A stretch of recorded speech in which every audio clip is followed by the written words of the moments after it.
I disappeared over the Pacific Ocean. If you love true life flights, like and subscribe. I was born in Atchison, Kansas on July 24, 1897, in the house of my maternal grandfather. I was named after my two grandmothers, a detail my family kept as proof I belonged to a line of women rather than a list of accidental facts.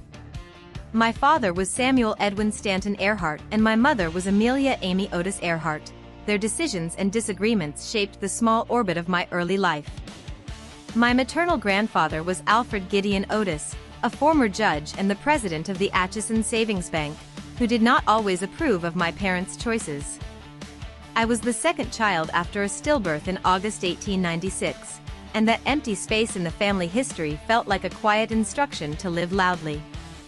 My sister Grace, who from her teenage years preferred Muriel and everyone called Pidge, was 2 years younger and often followed where I pushed.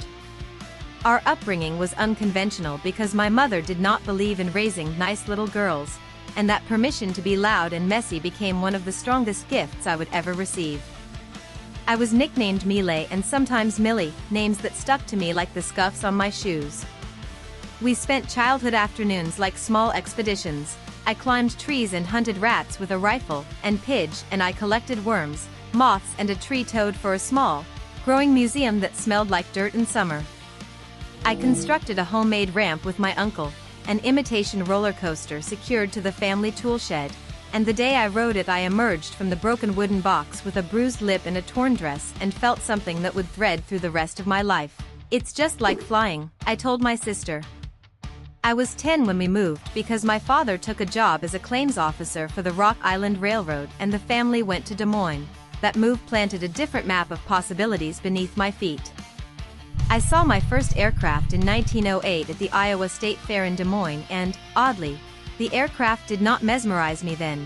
The biplane was a thing of rusty wire and wood and not at all interesting, or so I told the adults standing beside me. But people change, and the world keeps revealing itself in new lights. As my parents moved into smaller quarters, my sister and I remained with our grandparents in Atchison, receiving homeschooling from our mother and a governess. Those solitary lessons taught me to read wide and think in sentences that belonged to no one else. Even as a child I felt like a person collecting experiences and sewing them together into a shape I could wear. I liked being outside, inventing, building. The name Amelia felt less like a label and more like a promise to keep moving. By habit and by temperament I was the dominant sibling while Pidge was the dutiful follower, and together we made a kind of rule-breaking team that laughed at sartorial disapproval when our grandmother frowned at the bloomers we wore. My mother accepted our bloomers because freedom of movement mattered more than polite appearances, and that small rebellion taught me that functionality could be its own kind of beauty. When I was older I moved toward the things people called practical and impossible in turn, and aviation slowly crept into my life not as an obsession from the start but as a thread that snagged at the edge of everything I did. The first time I truly felt the idea of flight as a thing I might touch happened years after the fair, when I read about pilots and their machines and wrote sentences in notebooks that longed for the sky. I worked in roles that allowed me to save a few dollars, and I kept watching aircraft when I could, studying their strange frames as if they were animals I had to learn to befriend. A significant twist came in 1928, a year that changed the public contour of my life. I was the first female passenger to cross the Atlantic by airplane. That trip placed me into a new category overnight, not because I suddenly performed a novel technical feat, but because being on that flight made me visible in a way no childhood stunt ever had. People began to call me an aviator after that trip, which was both flattering and oddly premature. I was still learning what being an aviator truly meant. The attention from that passage forced me to consider whether my private appetite for flying could become a public career. I answered that question by actually learning to fly myself, by taking controls instead of just riding along, and by refusing to remain the passenger in my own life. The next twist came in 1932 when I made a nonstop solo transatlantic flight, and I still remember the cold and the small machine as if they were a person I had bargained with. That flight made me the first woman to cross the Atlantic nonstop alone, and the seriousness of the achievement was recognized when I was awarded the Distinguished Flying Cross. The medal landed on me like a punctuation mark, acknowledging that the work had weight beyond publicity. After that recognition, I used whatever platform I had to promote commercial air travel, because I believed could remake how people imagine distance and time. I wrote best-selling books about my flying experiences, a different kind of navigation that took readers into cockpits and across oceans without leaving a chair, and those books helped spread an argument I cared about, that the sky belonged to anyone willing to learn how to read its weather and risks.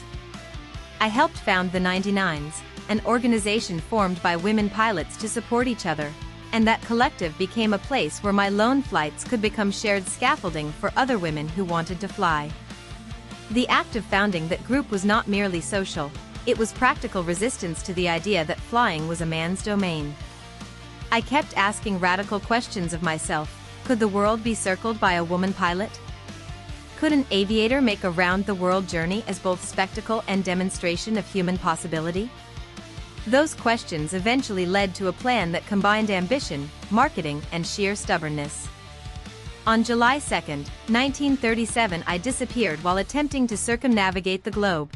That moment was a violent compression of all the choices that had come before.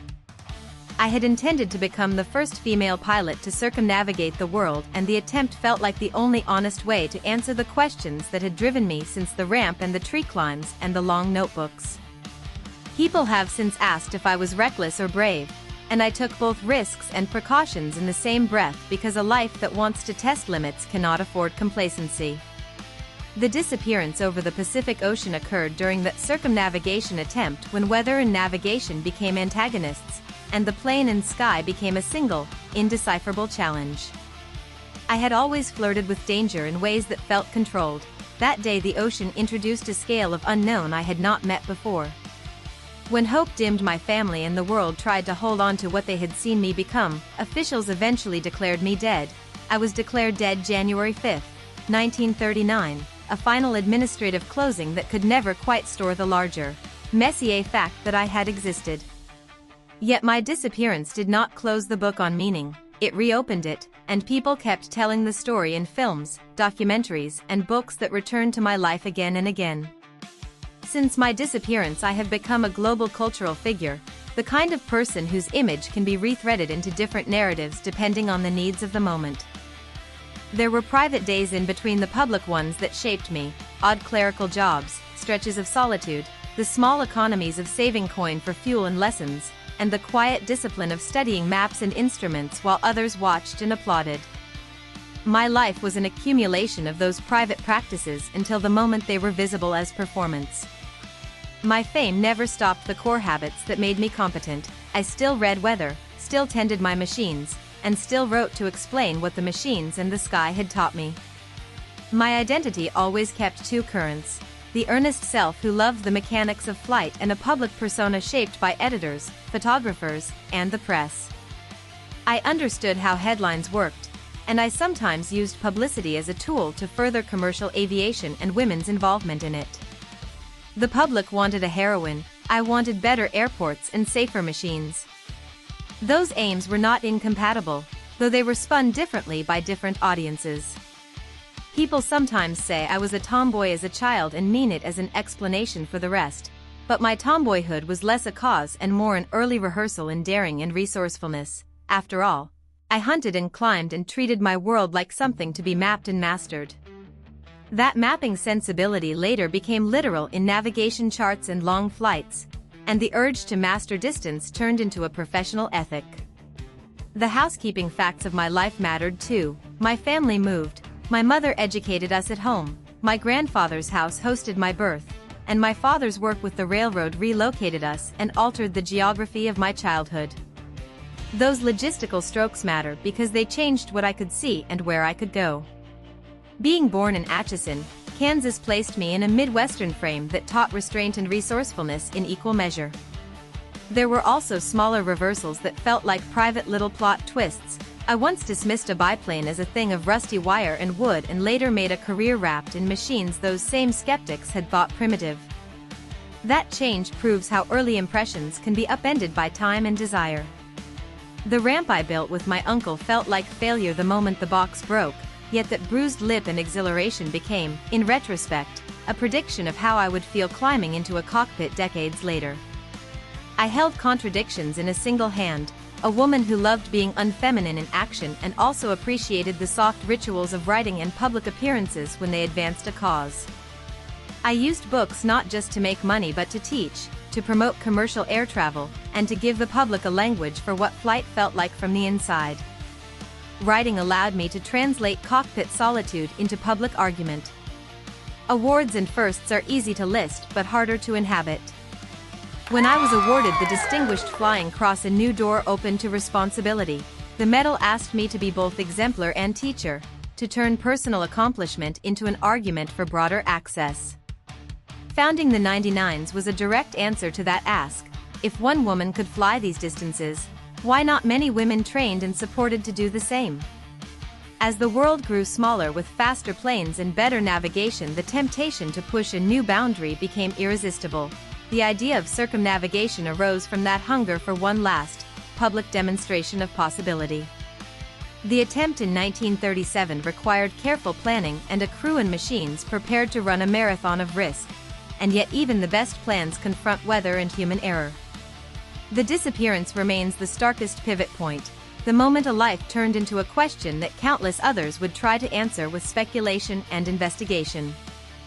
After I vanished, people tried to fold my life into tidy narratives: heroine, martyr, symbol, mystery. Each label has some truth and also misses something essential. I was, at heart, a person who wanted to learn how air behaved and how machines behaved inside it, and I pushed until I learned something new or failed trying. That stubbornness is mundane and dramatic in equal measure. Because my life traversed both the early days of aviation and the moment when airplanes began to mean business travel and public transport, my advocacy for commercial air travel mattered. I argued that flying could be ordinary, that it could shrink the world for anyone brave enough to buy a ticket. I took publicity seriously because it was a lever to move infrastructure and public will. Even now, when people recount my life in films and books, they often return to the moment of the big disappearance, which is understandable because it is cinematic and unsolved. That unresolved ending keeps audiences arguing, theorizing, and hoping. The truth is that I had a long life before the ocean took me, filled with experiments, failures, books, organizations, and flights that altered how people imagine distance. I do not pretend to have been infallible. I made choices that set me up for glory and for danger in the same breath. When ambition and curiosity meet, they do not always yield tidy results. The arc of my life is not a single moral but a series of invitations: to apprentice yourself to a craft, to use fame for practical ends, and to accept that some conclusions will arrive after you are gone.